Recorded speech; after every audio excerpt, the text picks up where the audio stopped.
Hello guys, welcome back to my channel. So आज मला एक पार्सल रिसीव झालं. त्यात होते मस्त मस्त क्रिस्टलचे स्टफ आणि हे आम्ही मागवतो भूमिका मोदी मॅमकडूनच, कारण की ते सर्टिफाईड ॲस्ट्रोलॉजर पण आहे. आणि हा जो ब्रेसलेट होता हा माझ्यासाठी आणलेला मम्मीनी मागवलेला फॉर फ्रीडम ऑफ लाईफ. हे जे आहे ते आमच्या मंदिरात असणार आहे फॉर पॉझिटिव्हिटी, मनी, असं सगळं. आणि मम्मी पण यूज करते त्यांचे प्रॉडक्ट, पप्पा पण यूज करतात आणि मी पण यूज करते सध्या तरी.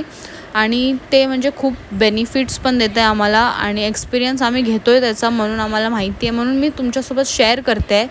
इफ तुम्हाला पाहिजे असेल तर कमेंट बॉक्समध्ये मी त्यांचा नंबर टाकते आहे. प्लीज तुम्ही पण घ्या तुम्हाला जे काय पाहिजे. हे एक सेलेनाइट बॉक्स होता फॉर हिलिंगसाठी. जे पण आपले क्रिस्टल ब्रेसलेट आहे किंवा तुमचा फोटो असेल ते तुम्ही त्याच्यात ठेवल्यावर आपली बॉडी फुल हील होते. सो हा होता product. So thanks for watching. Bye.